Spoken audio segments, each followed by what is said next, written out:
Ciao, ciao, jerks. Welcome to Giallo, Ciao, Ciao, the All Giallo show, where we are finally at the top three of the listener whatevers, and this is episode 48, right? 48. Phew, I'm getting old. Episode is older than I am.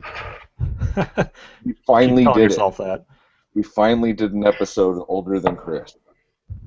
So, episode 48, where we're going to discuss Dario Argento classic, Unsane. Also known as Tenebre to everyone other than the U.S. Oh, I better And just leave then. Yeah. Well, Alright, I'm excited because if I remember correctly from our last episode, hey, I've got New York Giants. Hey, Boo. I got Black Shark Canyon. You guys can suck it. But you know what else? I didn't finish my sentence. Oh shit! This is where we start cutting each other off and getting cranky. This isn't where we start. We've started. Yeah, we've started. Okay. No, I was gonna say I was gonna say Creep Creeperson, who is affiliated with Poop for some reason. Yeah. I'm excited because last episode we talked about that Eric was going to watch Tenebre for the very first time ever in his whole life. Oh my god. So I'm excited to get his. I mean, I remember back in the single-digit episodes where we did the play-by-plays, and certainly we're not going to do that, and we haven't done that in a while. But I would love to hear kind of a start to finish kind of experience summary from Eric as we get into this, like, because I've seen the movie 8,000 times, and I think Creep, you've probably seen it that many times as well. Yeah, I need a beat sheet from Eric right now. I should probably go watch it then. I forgot to watch it. What's a beat sheet? Is that a wrestling thing? Do I want to know? No, it's just like a movie thing, like what happens every couple minutes. Oh, Like okay. Yep, How okay. did you feel every couple minutes while watching Tenebre? Yeah. Yeah, there's definitely some beat sheets going on watching this movie with myself alone. Are we getting into it? Are we just doing it? Oh, okay. Tenebre? I think so. We don't have any other announcements, right? I mean, this is episode 48. Next episode will be Strange Vice. Spoiler. Yeah. And the last, number 50, will be the big Deep Red episode. So Sweet. Okay. I don't have very much to report from my side of the world. Yeah. I mean, the world in general is kind of going to hell, but that's what we're here for. Some little escapism. Yeah, true enough. So, yeah. I mean, You're referring to Charlie Sheen, right? referring to Charlie Sheen, referring to the Packers losing to the Lions. It's just, Listen to this guy. yeah, it's just rough out there. Yeah. Seth Rollins ruining his knee. Roman Reigns having to enter a tournament that he has no business being in, Okay. but whatever. I thought we got all this out. Did Yeah, we get all we this out Ronda already? Rousey trying to box a giant Amazonian gorilla woman. Yeah. Yeah. I don't have too much of a beat. I was trying to write things down as I was watching it, kind of doing some of the plot point stuff. But some of the things that I did kind of just do like a bullet point thoughts as I was going along with it. Initially, I thought that the author was kind of an asshole for riding his bike in the middle of the interstate. That's kind of what it looked like. 'Cause he was going underneath. He was. He totally was. I watched that again, and I'm like, that's ridiculous. He's riding really in, like, okay, so this was actually filmed, that part of it was filmed in the U.S., and he's riding in the middle of a 4-lane fucking highway on his 10-speed. So right away, I didn't on like his it. way to the airport. Right away, I didn't like him. God, it was unbelievable. It's Italian sensibilities, man. Yeah. Yeah. But, There it is. I mean, once I figured out he was kind of a trashy horror novel writer, he kind of won favor with me again. and I was kind of getting like shades of Misery almost. That's one of my favorite horror movies. Just one of my favorite movies in general, I'll say. I just like that movie a lot. This one, um, the writer, he likes to talk about his own stuff a lot and how great it is, and it's not sexist, all this stuff, but even though it truly is.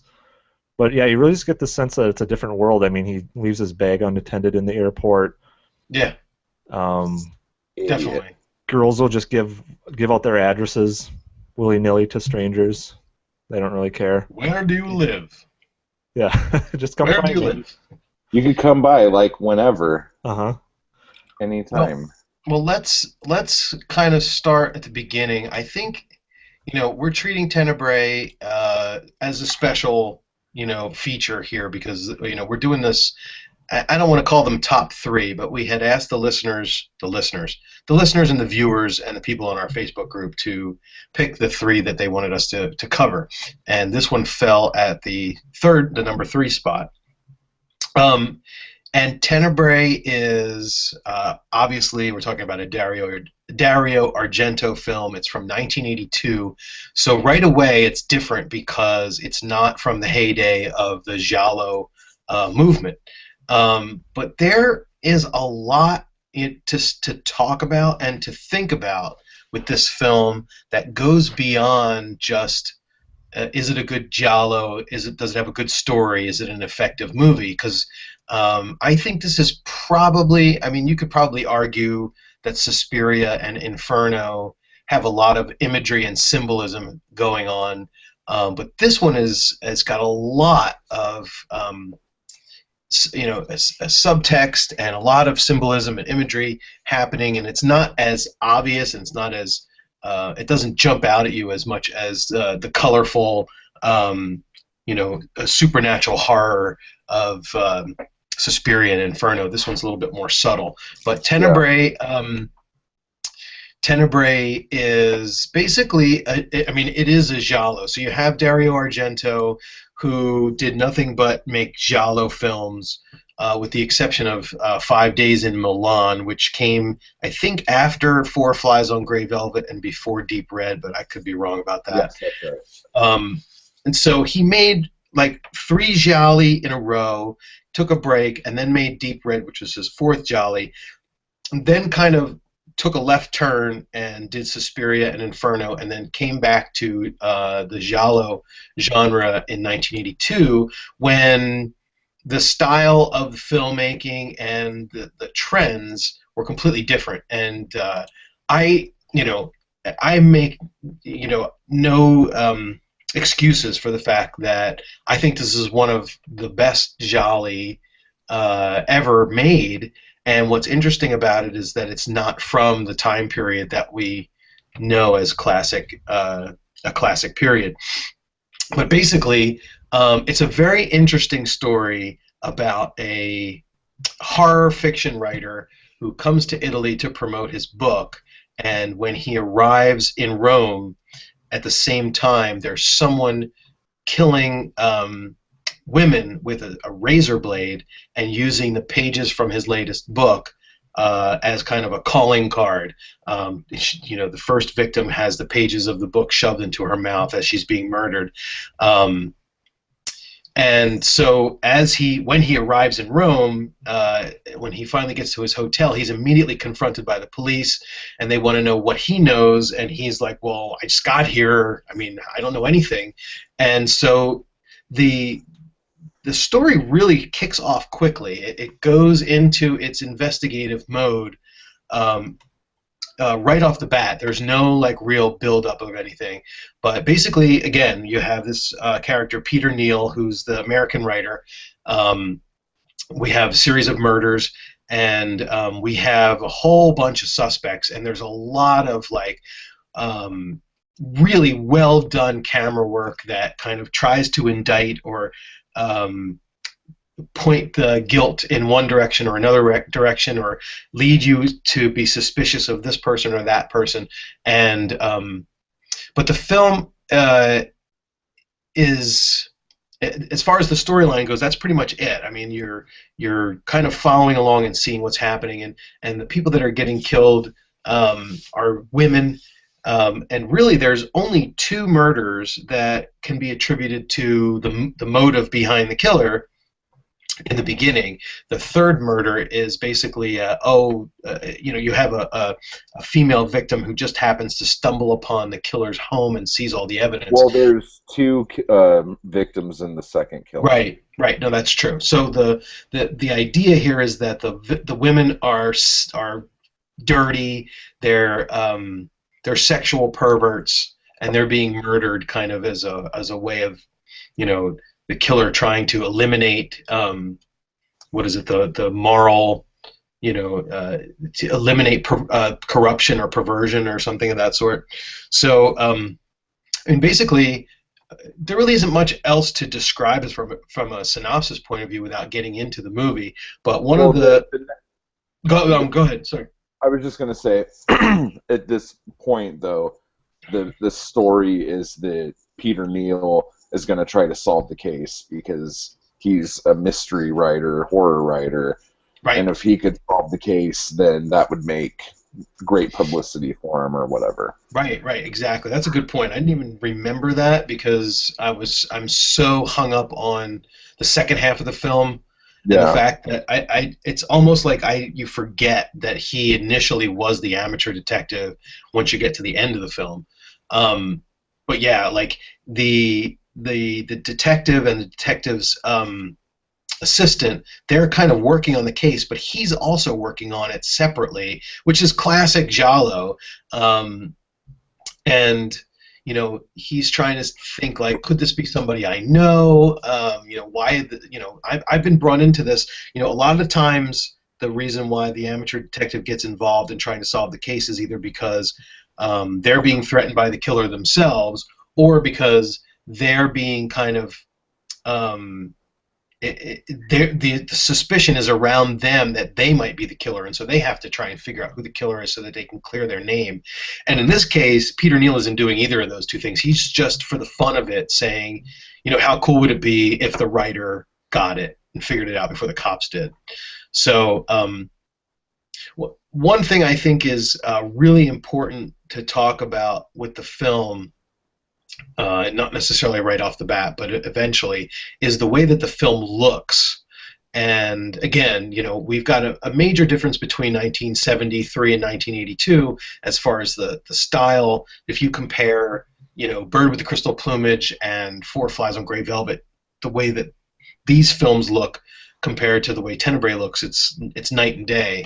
But Argento was quoted as saying that he wanted this film to look like it was taking place in the future, in this futuristic setting in Rome, where he wasn't specific enough to give a backstory, but basically the supposition was some sort of thing happened. Maybe it was some sort of a bomb went off, or some sort of war happened, and there was a lot less people in Rome, and everything's more futuristic, and everybody has more room to move around. And he basically designed and filmed the movie with these ideas in mind, and that's why it looks and feels the way it does.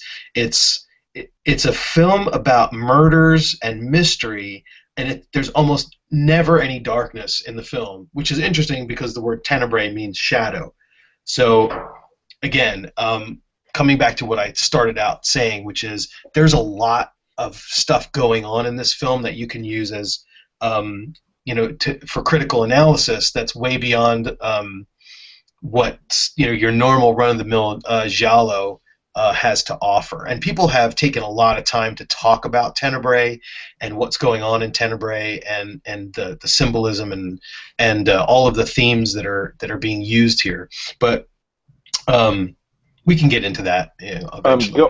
Going back to what you said, though, I watched a documentary a long time ago. I don't remember what movie it was on, but it might have been on the Tenebre DVD. But they were saying that another aesthetic he was going for on this was he wanted everything to look like ice. Like he wanted everything just like really white and cold, and Right.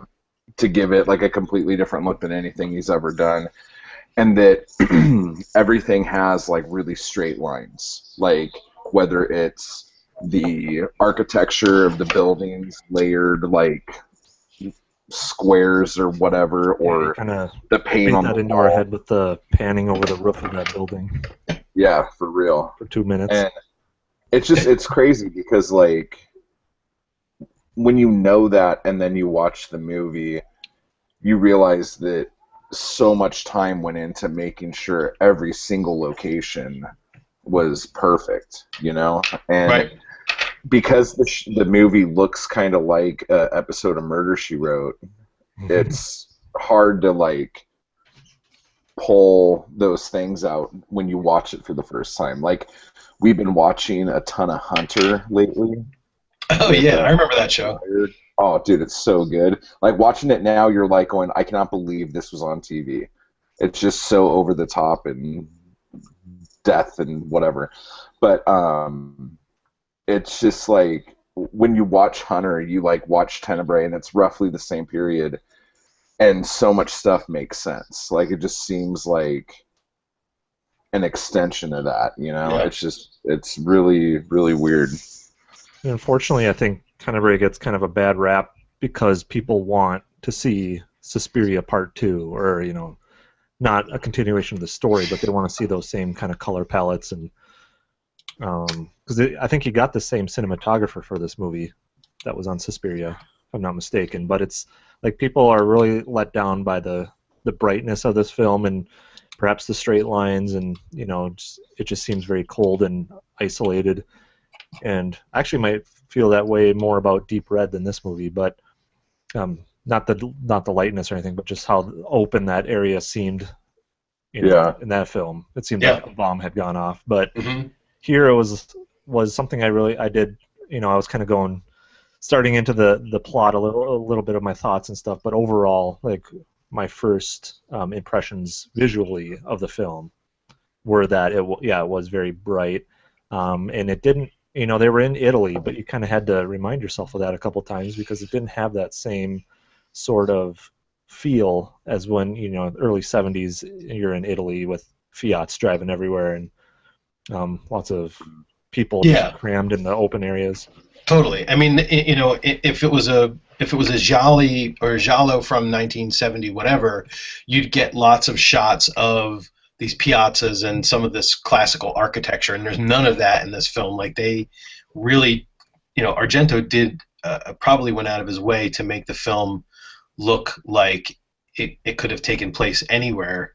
Um, and you've got a lot of actors.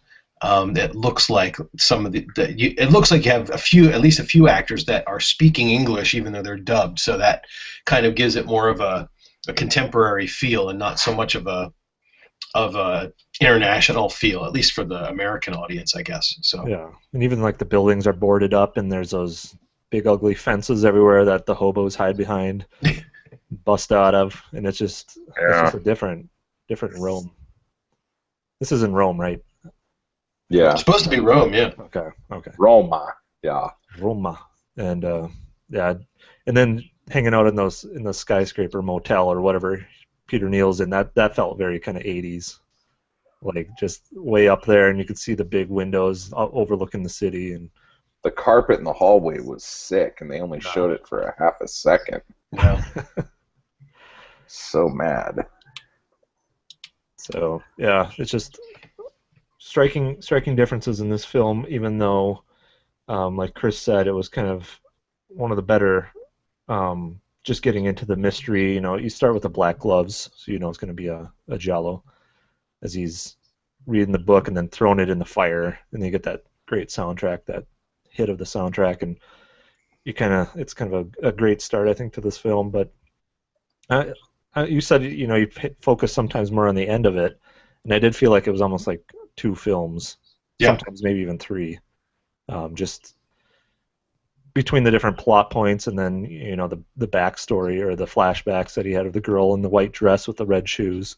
Yeah. It's like who is this now? Is this going to be Peter Neal, or is this going to be the newscaster or the anchor, or is it going to be someone totally different? And See, just trying to that's the follow funny that. thing about this movie too, because like when you watch this movie, as soon as you see him talking to the guy from the news station or the TV station, you're like, he did it. Uh-huh. Like that guy is like so like it's like almost red herringish. It's so blatantly obvious that he's him. You Yeah. know what I'm Right. saying? But the great thing And it's is, like they don't even care. the great thing about this film is that Argento knew that, okay, one of the techniques in making these films is that you identify somebody as a red herring, and it's obvious that they're really not the killer because you've spent so much time making everyone think that they are the killer. And in this Yeah. particular case, it was half true and not half true. And Yep. so Argento kind of spun it around a different way again, because again, you're talking about this, if you look at Argento's track record, he's been basically accredited with starting the movement and getting it, rising it, getting it up to a popular level with Bird and the films that came after it.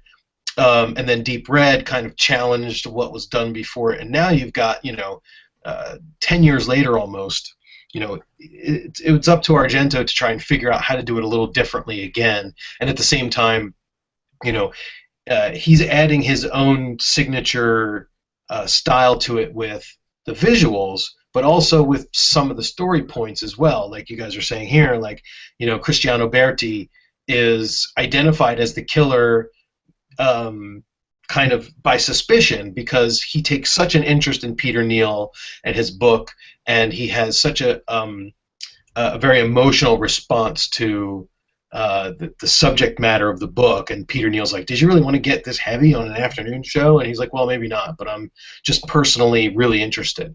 Um, but at the same time, so you're watching this going, well, of course that's him, and then that thing that Argento does, and I think we've discussed whether or not everybody likes this in our group. The "I saw something, but I don't know if I really saw what I saw" thing that Argento likes to do, and he did it with Bird, and he did it well. He didn't really have to do it with Cat o' Nine Tails because you had one of the amateur detectives who was blind, so it was like I didn't see anything. Yeah. And then in Four Flies, it was kind of sort of there, but then in Deep Red, it was definitely there again with what happened with Mark when he went up into the room after Helga gets killed. And then Argento does that in all of his films. He did it with Suspiria too, where Susie gets to the ballet school, and the girl comes out in the rain, and she says something, and I don't know exactly what she says, something about the iris. So what I thought was really cool about this one was it happened right in the middle.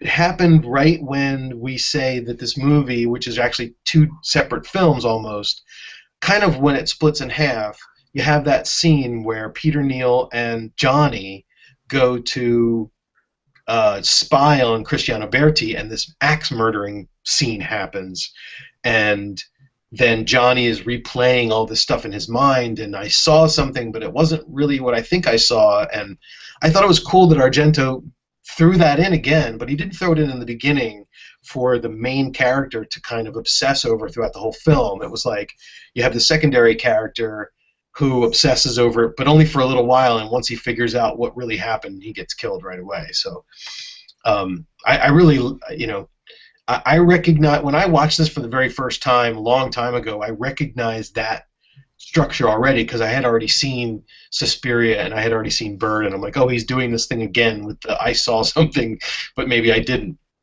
But did you guys think that that was more effective than what he did in some of the? I think the most effective one is in Deep Red, and we'll talk about that in a couple episodes. But did you think this one worked, or did it just not? Was it too far fetched? Was it like, oh, there was no way that that Johnny was ever going to really get that confused about what he saw? I think having seen Deep Red kind of helped me get a better put this in more of a relative sense. And if I hadn't seen that, if I had hadn't paid attention to the other Argento movies, that I might not have enjoyed it that much. It does seem like it's kind of blatant in this one when he starts talking to the inspector, and he's telling him, sometimes the truth. Oh, what was the line? Something Was about it that? Yeah. Whatever. When you eliminated the impossible, whatever it means. It's the truth, yeah. And so that kind of ties into the whole, what did you see? Was that real type of thing? And I don't know. Maybe this isn't the same thing, but it does. I'm one of those people that doesn't really like it when they play out, oh, this killer is too obvious, so it must not be him, and then it ends up being him, so you feel like I guessed it right, but then there's actually two killers, so you're only like half right. This was the razor blade guy, not the axe guy, and it's just like, so then it kind of feels like you were cheated a little bit out of your suspicion. You have to start all over again, but so I don't know if that's kind of similar to the discussion enough, but that's like something that kind of put me off on this one. As far as the Johnny thing, I thought it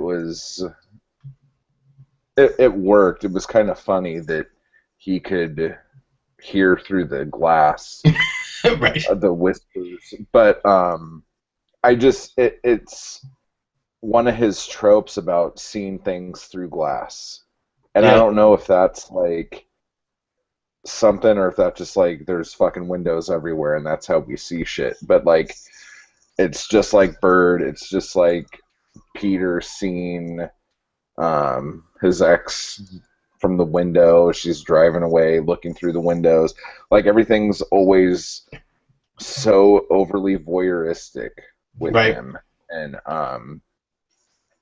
so that's just something. And the amount of glass breaking in this is just great, but I don't know. Well, there's a big section on the Wikipedia page for the film where they talk about, and I think it's Maitland McDonough, or maybe it's one of the other critics, Argento critics, talking about how the film deals with doubles and mirrors a lot. The fact that Cristiano Berti and Peter Neal are kind of mirrors of each other, but also Peter Neal and the detective are mirrors of each other, where Peter is the amateur detective and the professional writer, and the detective is the professional one, but he also likes horror mystery novels, and he can never figure out who the killer is, even though he's the detective. And apparently there's a lot of that's done very subtly throughout the film. Like, different things appear on the screen in doubles, like, random groups of people fighting on the street. There's two different scenes of that happening. Or, a hand gets caught in a slamming door. There's two scenes of that. I think there's a bunch of examples on the Tenebre Wikipedia page. But, the whole idea of art as that plays a role specifically in what happens in these films, or in this particular film, like the sculpture at the very end, and how that plays into the way that the film ends. But I think there was something in the film that I always paid attention to and always was trying to figure out what the hell was going on. And it was only recently that I had a little bit of insight onto it. But there's a scene where I think the scene is Peter is already out somewhere doing something, and I think is it Anne? Anne is the secretary. So Anne gets a call from Jane, who says something about, I really want to apologize, I'm going to kill myself, or something like that. And Anne hangs up the phone and leaves, and then the camera stays inside the room, and it's very dark, and there's organ music playing, and all of a sudden they show this very shiny, pointy thing, and the light hits it, and when the light hits it, this really dark, or this really deep organ note just rings out like wah, and the light reflects off this mirror type sculpture thing. And the very first 1,000 times I watched this film, I thought it was a knife, and I thought that there was a killer sitting in the room with the knife who had been waiting for Anne to leave. But it turns out that most people think that it's just a sculpture, and it has no bearing on anything other than the fact that it's foreshadowing this pointy sculpture that's going to come into play later in the film.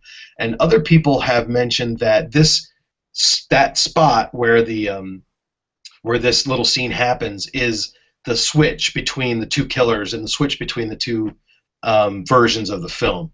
So, but I've only really come to understand that recently, and for as long as I can remember watching the film, I thought it was the killer sitting in the room with a knife. So, but didn't John Saxon already get killed? I don't know if he had at that point, did he? He might have. You might be right. Yeah. Well, if the chick called, that was after she saw his body at the thing, right? Yeah, it would have had to have been after it was revealed that John Saxon was having an affair with Jane, which I don't think happened quite yet. Because we still think Jane is kind of this apologetic, just crazy ex-lover. But I thought she called to say, "I'm sorry, help me from killing myself," once she saw that John Saxon was killed. Yeah, I don't know. That's interesting. It's interesting that somebody would say that scene represents the split between the two films if it happened that late in the chronology. But I have to go back and look at that, but I do seem to remember that in that hotel room, because I remember there was a scene when I think it was either Peter or John Saxon were sitting in a couch, and there was like this big fan of like metal behind them, like a sculpture behind the couch or something. So it could be that same sculpture, and then maybe it was some kind of symbolism as to these people are going to start getting killed now. I don't know. Right. Yeah. But yeah, there's definitely that sharp. Even when we're talking about that scene when they're panning up along the roof, playing the music, it almost looks like those are like blades, like those shingles.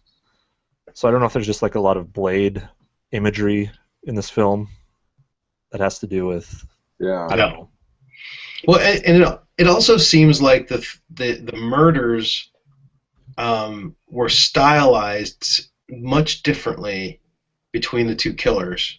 I mean, especially the second murder sequence with the two girls, and the shot with the classic iconic shot of the girl's face inside the T-shirt, and then the other girl who gets killed, and you can see her head and her throat getting slit with the razor, but then her head falls through and breaks the glass. And it's like when I watched that, it was hard to tell what side of the reflection she was on, and clearly that was done on purpose. And then when her head smashes through the glass of the stairwell, then you could see that she was on one side or the other side. But just like that whole thing where the first girl has already been murdered, and the second girl comes walking down the steps, and she sees the reflection. I mean, if you start looking through the film, you'll see so many different mirrors and reflections and glass everywhere, like you were saying, Creep. And just some of the interesting like set pieces, like the killer hitting the light bulb with a razor blade and the lights going out, and of course the big Luma crane shot that was everybody made a big deal out of it. I guess it was technologically advanced for its time. I don't know. I have a feeling it was more like a thing where usually in movies when they would use a crane like that, that shot would get cut to where it's sensible. Right. In this movie, they just put the whole damn shot in the fucking movie. Well, from the documentary that I saw, the thing that they were all very proud of themselves about was the fact that they had attached the camera to a gyroscope. And so the gyroscope was on the crane. And so instead of just having the camera pointing in one direction and going up or going left or right, when it got to the point where it was overhead, the gyroscope allowed it to tilt and point down. and then Yeah. it went to the other side of the building, and it went this way, and so you had that one continuous shot of moving from one side of the building where the one girl is looking out the window to the other side where the killer's hands are starting to cut on the shutters to try and get in. But again, the argument is, was that necessary? What did it add to the film? Was it just for the sake of, to do something cool with the camera? Yeah, it was. If it wasn't for the score, it would have been a lot less bearable. I could sit and listen to that thing. Right. Yeah. Just on its own. I would imagine that they probably thought, well, we're gonna have to put some music, some really good music behind this, because otherwise it's, Yeah, because there's parts where it just gets super close to the roof, and so it almost seems like, all right, you were supposed to cut this, I think, and you forgot or something. Yeah. Right. As we were transitioning from one window to the next or something. But well, like before we started the show, I was telling you guys that just so we have a talking point, I watched Unsane instead of Tenebre, and that scene in particular was cut to shit, dude. Like, it's like as soon as it passes the one girl's window, it cuts, and then you're at the other girl's window, and that's the scene. It's just ridiculous. what did they use for like a score or anything? Did they use anything? They had the main Tenebre theme during that point. Yeah, it's just like chopped up, right? It's the weirdest cut of a movie I've ever seen, because it's not for nudity, it's not for gore, and it doesn't even feel like it's for time. Like, what's the runtime of Tenebre? Like an hour 40? This is an hour 31. Oh, wow. So it's like 101 minutes. So it's not like a schizoid cut of like Lizard in a Woman's Skin, where that was just they cut out all the gore and everything. This is just no, there's still gore in it. The big gore scene that did get cut was when the chick's arm gets cut off. They show it getting cut off, and they show her screaming, and then the next shot is her laying on the kitchen floor, covered in blood. no blood spray. Right. No, I mean you see the blood everywhere. Yeah. But they don't show the actual. No, but other than that, they show every hit, every stab, every. And they did that. They did that with Phenomena too. They cut that down to the Creepers version. There's a whole bunch of scenes in Phenomena that I don't know if it was just like they thought that the American audiences would have less patience for the longer scenes, and certainly they did it with Deep Red. The thing about Deep Red was the American version, or the Italian version, is almost 2 hours, or I think it is 2 hours, and the American version of Deep Red has a lot of the scenes with Mark Daly and the girl, the reporter, whatever her character's name is. They're talking and having these kind of weird, quirky relationships, and then there's a scene where Mark Daly goes to the house and starts looking around and looking for clues, and they cut the heck out of that too in the U.S. version. So I think a lot of this. Track that one down, because those are the two things I have problems with in that movie. Yeah, right. I think maybe that the decisions were like, let's chop these down and get them into running times. A lot of these films maybe were double features at drive-ins, and they wanted them to be at a certain length so that people wouldn't, so that people would stay for both shows or whatever. But that was another thing that was weird, because a lot of the stuff that you could see was obviously cut was middles of conversations were cut out. Yeah. Yes. Like they'd be talking, and then all of a sudden they're like way farther down the walkway, and it's like a closer shot kind of thing. Yep. It's so weird. But yeah. Anyway, Unsane, ladies and gentlemen. That word doesn't even make sense. Is it? It's so unsane. Oh, anyway. So I guess my other question for Eric was, we get to the end. We've been talking about the double killer. What did you think? Did you have it figured out, or? Were you kind of still on the fence? As far as I knew it. I knew it was definitely a different killer just because it was a lot more brutal. And maybe this is me being sexist, but I knew it was a man just because of that reason. The razor blade could have been a woman, even just the stabbing of the knife into the gut could have been a woman. But once it was an axe, I'm like, all right, so it's got to be a man. And there's only basically two men left, the detective and Peter Neal. Right. And with Neal being this horror author with weird.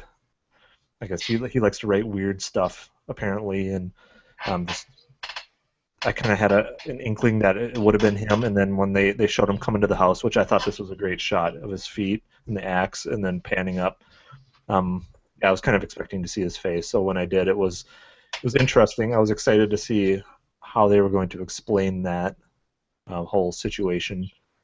And once I realized it was the affair had something to do with it, and he was using the anchor guy as sort of a scapegoat in a way, it all started to come together, which I was happy with, because a lot of the times when they explain things away, it's almost like they come up with an ending first, or everything seems kind of backwards and it doesn't make sense in the end. I thought this one tied up together pretty well. What I wasn't expecting to see, and I don't know, I suppose it's time to spoil it, was the very end, and how the fact that the razor that he used was a fake, and that he was still alive. And I thought that was great. That really surprised me. After I felt like I was kind of like, oh well, I realized it was him a couple scenes ago. Kind of let down a little bit. When it was him, that was kind of exciting to see. Well, yeah, and I think that Argento probably took a few cues from the slasher genre in that it's not over yet kind of thing. Yeah. Yep. I love that scene where the detective is standing in front of him and they framed it with the ears exactly perfectly. And then he bends down to get the handkerchief and you see Peter Neal behind him. And then the other thing, I guess, that was the big mystery or the big twist was that the person who comes in that Peter Neal hits with the axe, you think it's Anne, but it ends up being the detective instead. And then he's actually kind of taken by surprise as well. And then, I think the funniest part of the film for me is when the detective comes in and he gives you this one sentence explanation about the maid and something else, and I'm like, what? Can I rewind that again? I listen to it like 3 or 4 times. I'm like, who? I still didn't understand what the hell we were talking about, but something about there was a scene towards the end where the maid came at the police station, right? Yeah, and she starts talking to the inspector, the female inspector. Was it the TV guy's maid? No, I think it was John Saxon's maid. Or did I get that wrong? Because he said something about, wait, what was the guy's name? Found out about the affair or whatever. Bulmer. The character's name was Bulmer, and he said something about, and Bulmer's maid something. So, yeah, Bulmer's. It's not in the list of characters in the IMDb, but I thought that the maid was the person who came in and explained to the detectives that Bulmer was having an affair with Jane, and that's how they kind of put 2 and 2 together, maybe? I'm not sure. Yeah. And then the report from Interpol. It's kind of handy to have. Yeah. Yeah, those always, it's just like Pieces, where they figured out at the last minute that the dean, something happened to him when he lived in Arlington, and he changed his name. Here's something, Sergeant. He's changed his name. Could be nothing, but let's check it out anyway. Clearly 2 different movies, but still. There's it's weird because when we talk about Argento, we're always talking about what a genius he is and all this stuff. And in this movie, there was obviously a lot of thought put into it. but when you think of it again, there's still so many holes. And like I try not to be super picky because I know how many Argentophiles there are who listen to this show. But what was the deal with Jane? Like, she followed him to Rome to be with the dude she was having an affair with. What was she calling Yeah. to apologize for? It didn't What make was any. all It didn't that? make any sense. Like, first of all, she's in the airport, and she's with some other woman. And who went into the bag? Was it the woman or was it Jane? And then, um, well, it had to have been the other woman, right? Because Yeah, because Jane was on the phone. Jane calls him to talk to him at the airport, and then was it even planned that somebody was going to take his bag, or was it just like, hey, the Well, it would have opportunity? to be one of those things like, well, he always leaves his bag when he answers the phone. Right, like who would ever plan that? So they kind of spontaneously took the bag and decided to smash everything to pieces and then give it back to him. But that was the other. Or did he have no? Because he wasn't crazy yet, or he hadn't lost his shit yet. Right. He hadn't moved over. Well, and again, the question of whether he's truly crazy or not. I mean, he's definitely has problems, but if he's truly incapable, Unsane. if he's truly incapable of distinguishing right from wrong, then that's one thing. But clearly, he was calculated enough to say, I'm going to use this other killer as an excuse to bump off my agent and my ex-wife or my ex-girlfriend or whoever she was. But the question is good. Like, so he gets a call from her and says, I want you back, or why haven't you called me? And then he flies to Rome, and then she flies to Rome. But meanwhile, the whole time she's with the agent anyway. Yeah. So why does she even care? And then on top of that, like, if he was trying to make it look like the other killer was killing, why did he kill the other killer? What? Right. If he was trying to, like, do this under the guise of the killer who's Yeah. been killing people, Why did he kill him? why did he kill the killer? Was he Why getting did he- too sloppy? I don't know.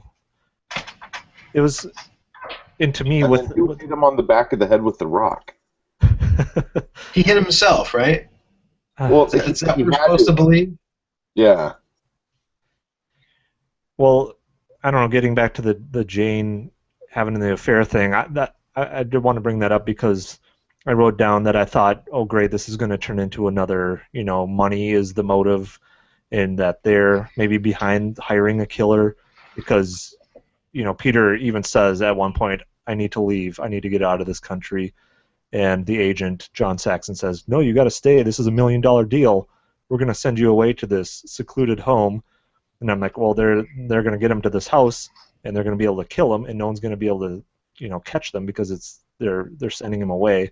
Right. So I don't know if that was an attempt at misdirection, and it worked in my instance.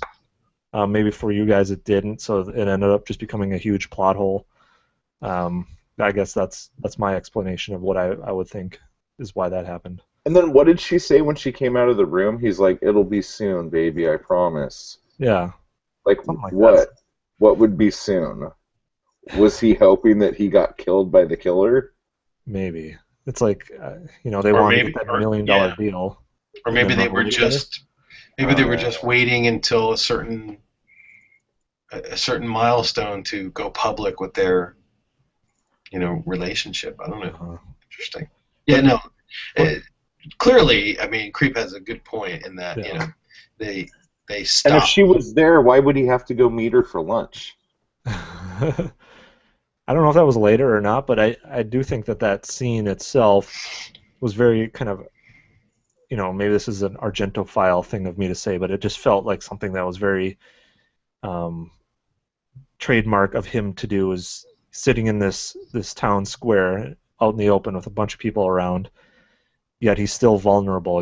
He's looking all around and seeing different things, like this woman is getting yelled at by her boyfriend. Right. What's going on there? And it's like, something's going to happen. Something's going to come out of here that's going to be, and he's going to end up dead. And sure enough, he's stabbed right in the middle of right out in the open in public. When that chick's walking up to him, and she's like this or whatever, She's she like doesn't upset. look like a chick. She looks like a scary dude in a dress. Like, Yeah.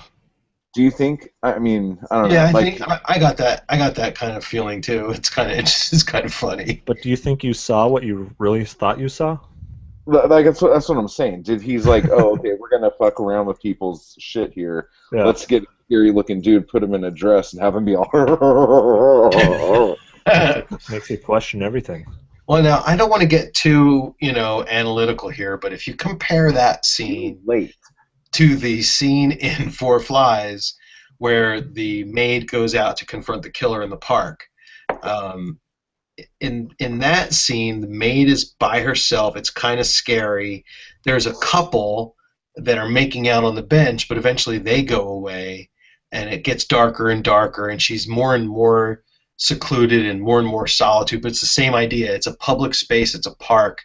And kind of contrast or juxtapose that scene with this one in Tenebre, where it's the complete opposite. Instead of having the couple who are making out on the bench, they're mad at each other and yelling at each other, and there's plenty of people, and there's kids that are kicking balls around, and that I think that happened in the beginning of Four Flies, where the credits are rolling. Yeah. Somebody kicks the ball, but I mean, I don't know.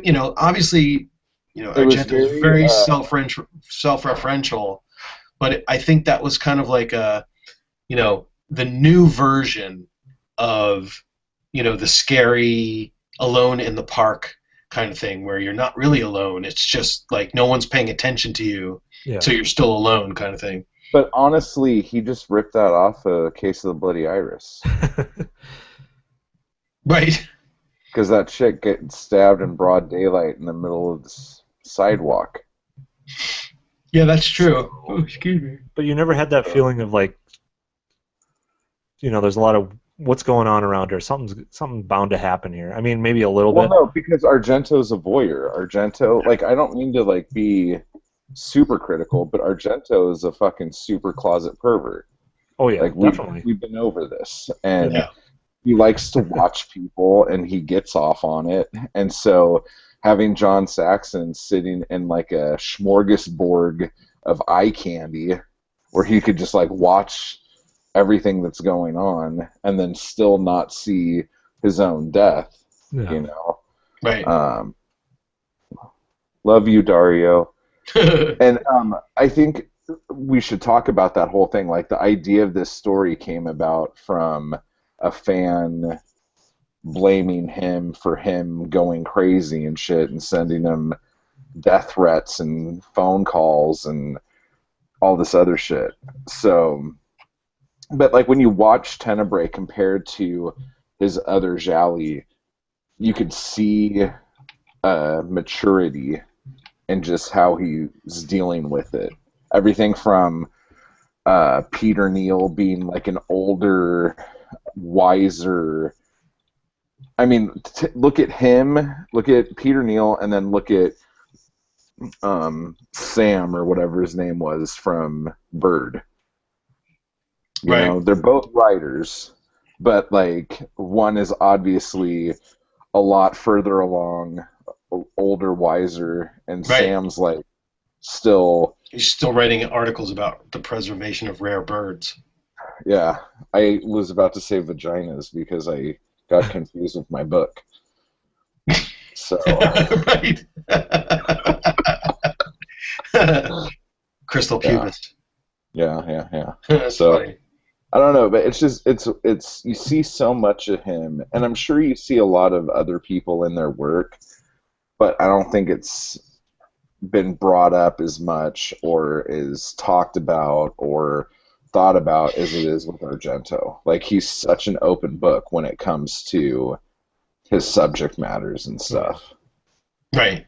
I mean, he put his own daughter in a rape scene, so I mean, clearly he's got issues. There's no doubt about it. And maybe it's a cultural thing. Maybe it's like, well, we're Italians and we're above this whole thing where we, confuse our real life with our professional art life. And so maybe it's jokes on us, but I don't know. I don't think I could ever put my own daughter in a rape scene if I was the filmmaker. No. No. But so anyway, yeah, Tenebre. Yeah. I guess what else we got? One thing, I don't know if we're wrapping up things here or not, but so maybe this isn't the best thing to end on, but something I saw in this movie that I don't see a lot in Giallo movies, and maybe this was because it's in 1982 or 83, and it's kind of being influenced more by slashers and people getting chased by that stalk and slash killer in the dark. But everything starting from when the girl was being chased by the dog, managed to jump over that fence, which is just the scariest thing ever to me for some reason. And then the dog chasing her. And then she ends up in the house, and then she realizes it's the killer's house. She sees all these artifacts around, and it's like, get that shit and get out of there. You're overstaying your welcome. Something's going to happen here. That's the first time I actually felt that tension, like, get out of there. Get out of there. What are you doing? Yeah. And I don't get that a lot in like Giallo movies, and I don't know if that's off-putting to people who, I know there's kind of that Venn diagram of people who only love Giallo movies and people who love slashers, and then there's people that are kind of in the middle. They like both and they like what they bring, but I know there's some people that just don't want any kind of slasher elements at all in their Giallo films, and I don't know if that's kind of off-putting. I just wanted to ask you guys about that. The only thing that was off-putting about that was that we don't even know what the fight was that made her get off the motorcycle. She decides she's going to fight a dog through a fence that could actually jump and climb and all sorts of other shit. Uh-huh. And then she fucking just happens to end up in the killer's backyard. Yeah. Like, there's so many, like, just happened to, and he just happened to leave the keys in the door, so she was able to get in. And so the next day or whatever, when the lawn's being mowed, that's not the killer. That's just some gardener, right? I think it's the killer mowing his own lawn. Because the next thing is like, oh, we found the body. So I thought it was like a... Yeah, it seems kind of boom, boom.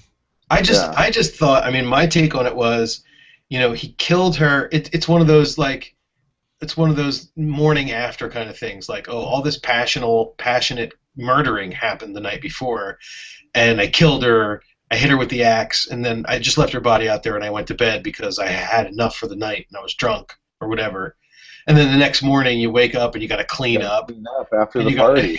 You got to ride your riding mower over everything, and then you find the body. But and little known, not little known, but an interesting side note is that the guy riding or driving the motorcycle was Michel Soavi, the guy who directed Stage Fright and some of the other films. He likes to pop up, doesn't he? He does. But I think so he could pop a wheelie on a motorcycle, huh? I think that Eric has an interesting point, because I tend to agree. I think that there are a few Gialli where there are a few scenes that are suspenseful. But in general, slashers typically are much more nail-biting. The killer's coming after you, get out of there, get out of there. And Tenebre was definitely like that.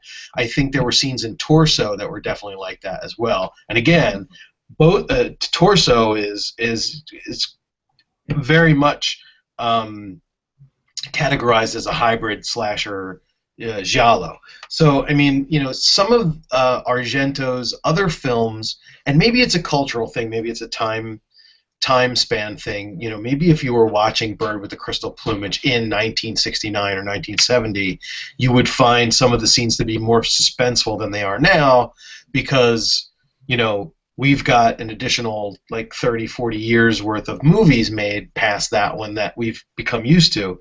But I think in general, it's true that I think the suspense, it only can go so far in a giallo, which is interesting too, because in a giallo you don't know who the killer is. You're only seeing hands a lot of times, and maybe that's why it's not so suspenseful. Like in a Friday the 13th film, I see or in Halloween, Well, I see the like Happy shape. Birthday to Me, you don't know who's killing everybody, and it's Right. still suspenseful.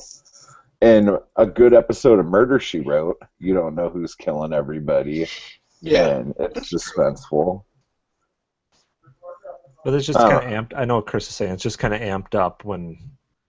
I mean, you You don't necessarily know see the that it's a killer. monster kind like of when you thing. see the shape coming after, Uh-huh. Jamie Lee Curtis, or when you see, um, in like Friday the 13th Part 2, when you see Jason, I think in that film, he just has a bag over his head, and he's coming after the girl, and she's hiding in his little shack, and you see him coming through the window, like he's out, he's heading up there. It's pretty frightening, you know. Yeah. Uh, and you don't really get that sort of heightened nail biting kind of suspense in most Giallo, but you definitely get it in this one, and especially in that scene. I thought that scene was really well done, even though you have to suspend a lot of disbelief about, Oh yeah. Why did she stop there? How come she jumped over that fence and the dog and everything else? But then she ended up with, you know, and the whole thing about the killer just happened to leave his keys dangling in the key thing, and that's the only reason why he went back, because if he had brought his keys with him, he would have picked up the next victim, and killed the next victim. He was planning on going out and getting a hooker, I think. And Yeah. did anybody think that the girl? Did anybody think that the girl who got killed? With the so you had the two girls that got killed together. One of them was the straight-haired reporter who had Yeah. some sort of a family connection with Peter Neal, and then the other girl was more like an Italian, full-figured girl. It looked like the same girl was walking around in the hooker alley, Yeah. but they weren't. I I mean, thought clearly it it was wasn't the same girl, girl. but she was already dead. But Yeah. and so he would have picked somebody up and done something, but instead he came back because he left his keys and finds her there, and she's trying to stuff all the photos into her skirt. It's like you've got enough photos there. Just get. But yeah, I mean, maybe it's just so unbelievable that it's almost kind of like real life. Like, I don't know, movies But seem it's to like be. if you found like that the person whose house you're at is killing all these people, would you go inside the house then and try to use the phone? Right. Or would you get the fuck out of there? Well, didn't the dog come back again? Wasn't that the The issue? dog is what scared her in there, I thought, in the first place. And And then then she found the stuff, and then well, yeah, it's kind of. I guess maybe she's being dumb. Like she found the pictures, but she spent all that time folding every single piece of paper up and stuffing it in her skirt pocket. And and then when she finally sees the killer, she says, "Please help me." Like she still doesn't realize that it's him, yeah, that he's going to kill her. And there's a scene where at the very end, when the music ends and she walks up the steps into the main living room area to go use the phone, she doesn't look like she's scared. She just comes up the steps and she's kind of got a half smile on her face, and she goes to grab the phone, and then he comes in and says, "Spy." idiot. I mean, Yeah, when you think of all the shit she just went through, like just as Right. an actress, like, okay, hop this fence. This dog's gonna bite the shit out of you. Okay, run over here. This dog's gonna bite the shit out of you. Okay, now run through here. This guy's gonna chase you and beat you and fucking stab you and shit. Oh man, She had a sounds rough like a night. good day's work. Yeah, really. But that is one of the only scenes. We talked a lot about how everything was kind of reversed and how it was all lit up really well, and this was one of the only ones that was dark. So maybe that's why it was a little intensified Yeah. too. Well, and the end was mostly dark, and That's true. the rain was going on like crazy throughout the most of the end. But yeah, I'm sure that you could probably analyze it to death and say, well, it was light when these things were happening, and it was dark when these other things were happening, and whether or not that was done intentionally or not was, remains to be seen. But I don't know. I have an interesting history with the film, because again, I had tried in my teens to find as many Argento films as I could, because I was just mystified by the idea of this guy, and I saw Bird with the Crystal Plumage, and I wasn't really that impressed with it, and people, I had read in Fangoria and in some of these other horror books about how great Argento was, and at that particular time, opera, I think, was being made. And so there was all these pictures of the eyes with the needles under them. And I'm like, wow, that's a really cool image. And there's got to be some other cool Dario Argento stuff. And Suspiria was considered to be his greatest film. And so I tried to get a hold of Tenebre. And I had a girlfriend at the time, and you know, it was when I was in college, I had finally found a copy of this film called Tenebre, but I knew it was called Unsane. So we went to this video rental place and got the copy of Unsane and brought it back to her dorm, and we watched it. And I think I ended up falling asleep between somewhere between the murder in the town square of Bulmer, of the agent, and the reveal of Peter Neal. And I was like, what did I miss? You know, what the fuck? Now all of a sudden he's the killer. I thought he was the detective, and so I had to watch it again. So it was kind of spoiled for me because I was like, you know, I was in college and I had probably had too much to drink and too much to smoke and fell asleep before the movie was over. But then when they released it on Laserdisc, and I had never seen an uncut copy of it until the Laserdisc came out.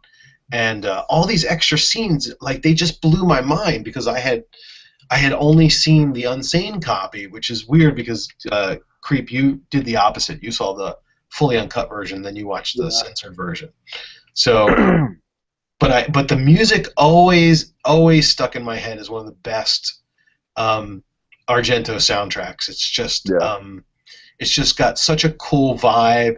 It's very catchy, but it's very 80s. It's not like the music that you get from Deep Red or from Suspiria, which is more of that prog rock kind of thing. This is all just like synthesizer, 80s kind of ambient kind of music, and it's awesome. I mean, it's one of those things where, you know, we talk about Giallo, and we talk about how integral to the film the soundtracks are, whereas when you compare it to most other movies or horror movies, you know, the soundtracks aren't really that front and center. Like, you don't have, you know, Academy Award winning Ennio Morricone conducting full orchestras for a Giallo. I mean, that's what you have. You don't have that equivalent in Friday the 13th, or maybe you do, I don't know. It just wasn't that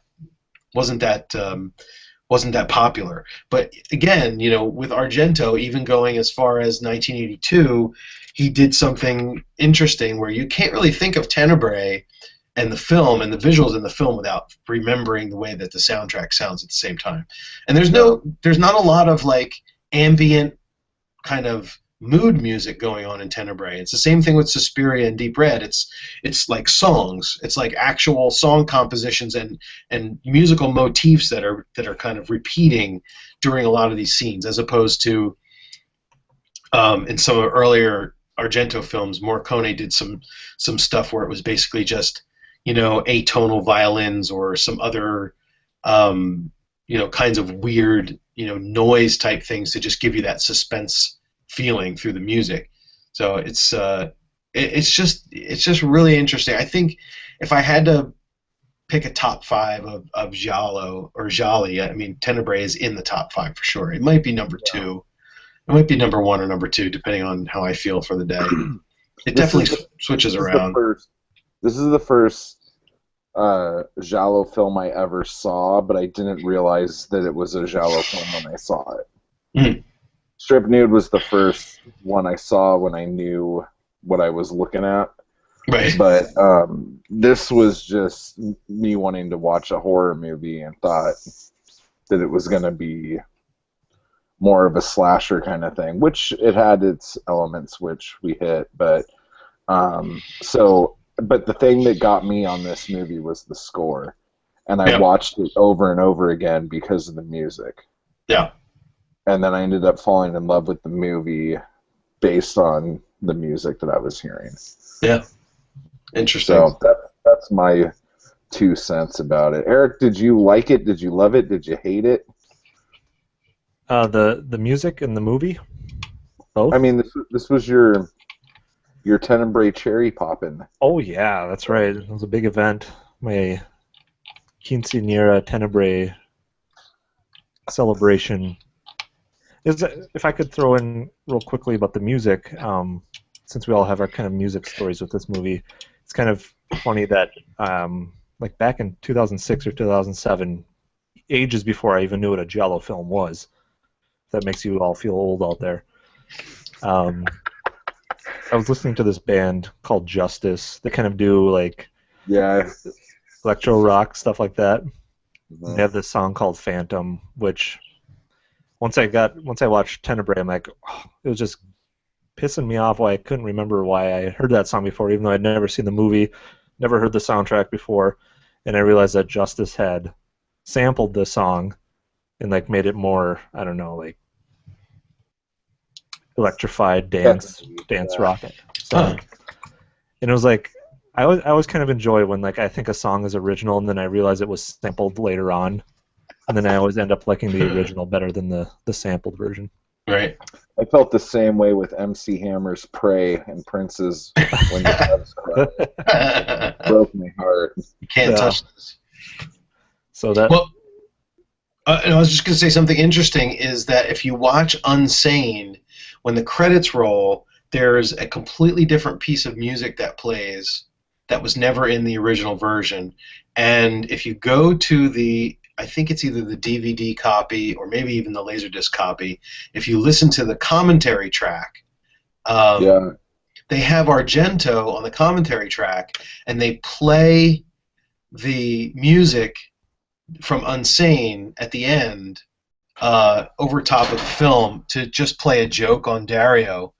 And he has some sort of a reaction to it, like, hey, wait a minute, what are you guys playing? This isn't the music for the film. Where did this music come from? He was pretty pissed, if I recall. Was he? Yeah. awesome. But overall, my view on the film, and maybe it was a little, I guess, influenced by when I watched it. I actually watched it on Friday the 13th. Oh. I was kind of just sick of watching Jason movies. I don't know. I was about to put one in, and I'm just like, you know what? I've seen all these so many times. I'm gonna throw in. I'll throw in Tenebre today. And so now I've got this attachment where it's like I almost enjoyed it a lot more than if I had probably put in a Friday the 13th movie. As much as I love those ones and how it was kind of a tradition to just watch one, it was almost a lot more involved and more invested in this movie because it was kind of like that spooky, eerie feeling of it being a Friday the 13th for so many years watching scary movies. And so it was just amped up a little bit more. And the fact that it was still 80s it kind of spoke to me too. That's just my wheelhouse. I enjoy all the 70s stuff we go through, but just really like this one and Profumo and movies like that from that decade. Oh wait, did I say Profumo? I'm sorry. That one's got its charm. But yeah, so I just really, I mean, they still had the detective wearing a lavender suit in this one, so it's still a little bit 70s chic. But for the most part, I just like the aesthetic of the whole thing and the music, and I just thought it was really well rounded and you know, at an hour and 40 minutes, it just felt nice and robust of a film. Whereas like Opera, I felt was kind of forgettable. Yeah. So I was kind of like, I know you love this movie. I'm like, there has to be a reason why Chris loves this movie so much, and Creep even likes it too. And he doesn't necessarily like Argento that much. This is Argento's last good movie. Yeah. So That's it was a little bit nice. hyped up, and I was a little bit concerned about that, but I think it followed through, and I think I got a winner with this one. I was really worried after the last show. When we were done, I'm like, me and Chris way oversold that. Eric's gonna hate it. Totally. So if we're gonna stick with the cherry popping theme, lived up to the hype. I was satisfied. Yay. All right. The girth and the length descriptions were accurate. That's good. That's better than most cherry popping stories I've heard. So yeah. It's everything I dreamed it would be and more, Creep. Usually not that pleasurable. You still didn't send me flowers after I watched it, though. Yeah, I'm not a flower guy. I need to be a better flower guy, I think. I think so. Yeah.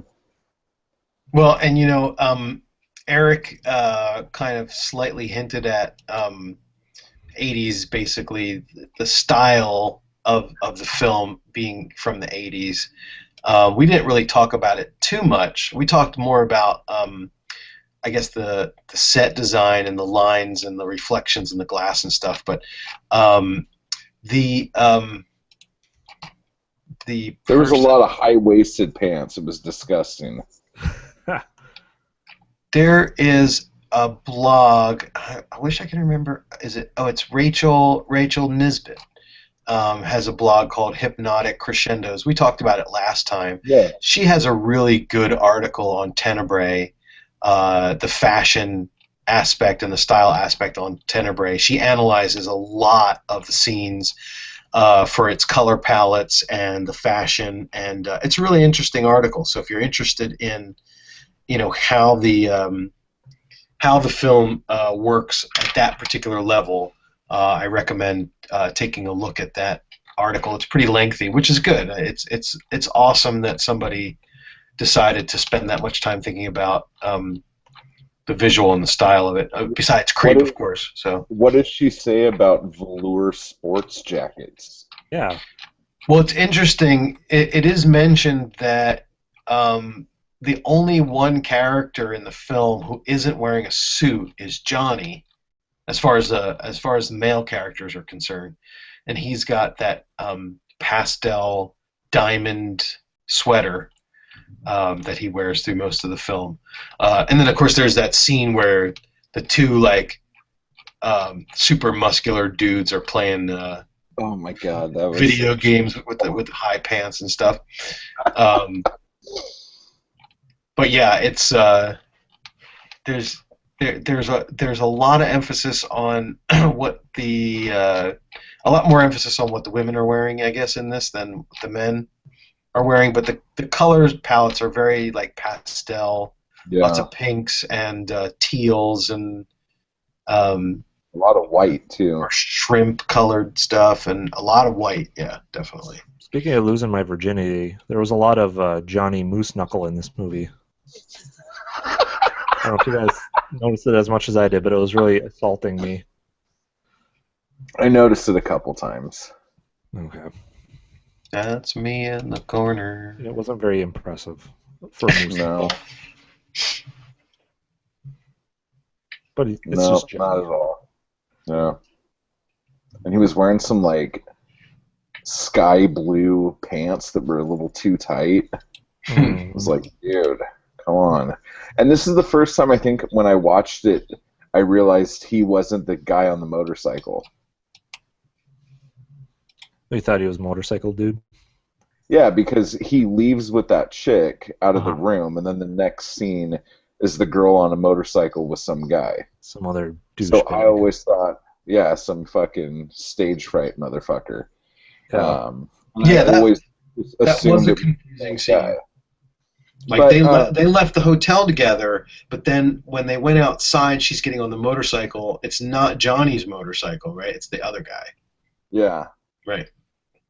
So that was weird. But now another thing that we didn't talk about at all here was Bava Jr.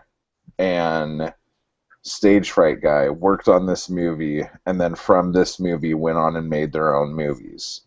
Right. And Little Bava made Blade in the Dark, and the other guy, what movie was Stage Fright the first one he did, or did he do one before that? Yep. No, it was Stage Fright. But I thought Bava did a film before. Bava did a film before Blade in the Dark. It was called Macabre, maybe. Yeah. Oh, okay. But he I've worked never- on this, and then because I thought when we did Blade in the Dark, he was talking about how Tenebre was a big influence, and working on it was a big influence on Blade in the Dark. Or am I remembering that wrong? Well, yeah, Blade in the Dark is so similar to really looks and feels a lot like Tenebre as far as similarities go. And his first film came out actually before Tenebre, so I think if you're talking about direct influence, then for sure, then Blade in the Dark was the one that was influenced by Tenebre. Was Macabre more influenced by his daddy?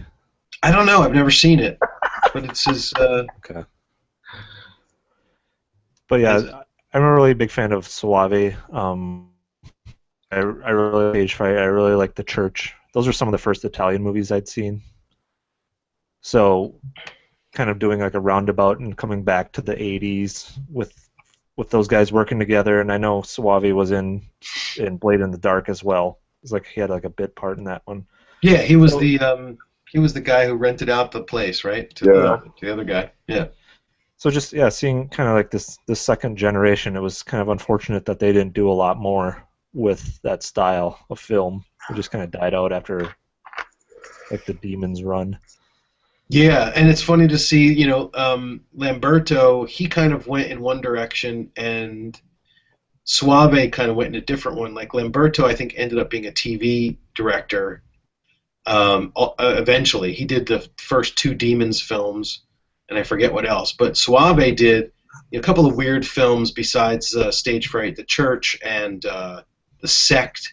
And then he did that film with Rupert Everett, which was kind of really hard to categorize or classify because it really was a weird Italian horror movie, but it had a lot of kind of, I don't know, art film credit to it, and it was kind of a little bit more of a legitimate. I hate saying legitimate because I think all these films are legitimate, but I think it had a mainstream audience. That Cemetery Man movie, I don't know if you guys have ever seen it, but it's really polished. It's a very polished film, not like The Sect or The Church or any of the other movies that came out in the mid '80s by these guys. And I don't know what Suave ended up doing. He probably ended up doing TV as well. Yeah. So I think that's what they all end up doing over there. Yeah, didn't Hey, even. Chris. Hey, what? Do you ever sit on that ball in the background to work on your core? If you'd see my core, you'd know the answer. No, and just an aside, if you may have noticed since the last time that this room is much cleaner. There used to be piles and piles and piles of boxes behind me, and I'm really a shit because I shouldn't be broadcasting video from a room that looks like a pigsty. But now I'm not. So we had a big old spring cleanup in November this weekend, and the only thing left in here is the exercise ball, which is about 25% deflated. So if you sat on it, you'd probably fall right off of it. Yeah. Yeah. So, No, but you're I making also me feel have bad. one of those. I have one of those acupuncture things. I don't know if you can see it. It's right in the corner there. It's folded in half. It's got these weird little plastic circles that have spikes, and you're supposed to lay on your back on it, kind of like the guy who can lay on the bed of nails kind of thing. That sounds awful. It's supposed to be for pain relief, which is weird because it's painful. You shouldn't buy stuff you see on TV at 3 o'clock in the morning. I know, right? Just go to bed. I turned into Fulci torture devices. Yeah, I have a Ron Popeil food dehydrator and A Jack LaLanne juicer. yeah, we got rid of that at the yard sale. You have the magic bullet. No, I'm well, talking about that really late. oh, yeah. Depends I on have which the one. magic bullet. I bet. And I also have the pancake flipper, and that thing's a piece of shit. Doesn't even work. Sends batter all out the sides. It's ridiculous. So Tenebre. Right. Tenebre. So yeah, super good movie. Everyone should watch it. And that's that. There's a reason why our listeners picked it for one of the movies we had to do. They're smart. They are smart. And next time, I get to do some Edwidge, and that's what's important here. Yeah, true enough. So, Are you going to share any of her? no, No. not at all. I thought after 48 episodes, we had something. You're going to take Edwidge all for yourself. Not when it comes to a fennec. Okay. And that fox is mine. So anyway, on the next episode, we'll be doing The Strange Vice of Miss Ward. Or, is it Blade of the Ripper? Blade of the Ripper, or Next. Next, with an exclamation point. So Such a next, we will be shit doing Next. title.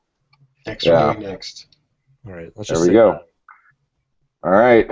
The film that turns everyone into an Edwidge fan, if you aren't already. Yeah. You cretins. It's going to be sad to see her go, but... You love to watch her leave. Yeah, but I love to watch her leave. Right.